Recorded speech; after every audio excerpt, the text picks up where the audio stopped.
Morocco నుండి ఒక్కసారిగా వచ్చినటువంటి మత ఉన్మాద శక్తులు, ఇస్లామిక్ ప్రాబల్య శక్తులు స్పెయిన్‌లోకి చొరబడింది 60,000 మంది 24 గంటలు. ఇంకా చొరబడతానే ఉన్నారు. స్పెయిన్‌ని పరిపాలిస్తున్నటువంటి కమ్యూనిస్టు ప్రభుత్వం. యూరోపియన్ యూనియన్‌లో భాగస్వామైనా కూడా కమ్యూనిస్టు ప్రభుత్వం. అందులోకి ఎంటర్ అయితే ఒక వెసులుబాటు ఉంటది. షెంజెన్ వీసాలని ఉంటాయి. అంటే ఒక్క దేశంలో మనం యూరప్ దేశాల్లో ఒక్క దేశంలో ఉంటే యూరప్ దేశాలు ఎక్కడికైనా పోవచ్చు. ఆ వీసాలు తీసుకుని పోవడానికి ఇక్కడ శరణార్థులుగా రిజిస్టర్ చేసుకుంటే ఆ తర్వాత వీసాలు తీసుకుపోవడానికి వీళ్ళు దూరుతున్నారు.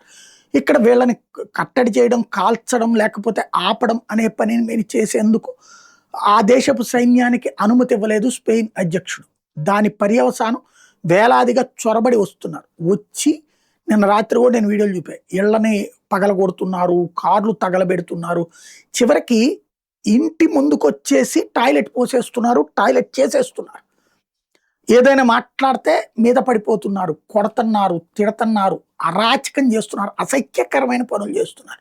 వీళ్ళందరినీ ఆ బోర్డర్స్ దగ్గరికి తీసుకొచ్చి మరీ వదిలిపెడుతున్నారు. అంటే కావాలని పక్కాగా జరుగుతోంది ఇదంతా కూడా. మొరాకోనియాలో జరుగుతున్నటువంటి తంతు. వాళ్ళందరూ వేలాదిగా చొరబడి వచ్చేస్తున్నారు.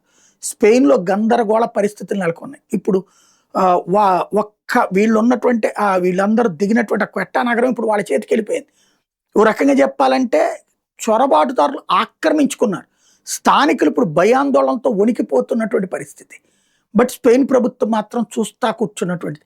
కనబడ్డట్టు కాల్చి చంపాలి, లేకపోతే మొత్తాన్ని పట్టుకెళ్ళి బొక్కలో దోసి ఆ పైన డిపోర్టేషన్ చేయాలి. కానీ వీళ్ళల్లో అత్యధికులు క్రిమినల్స్ ఉన్నారు.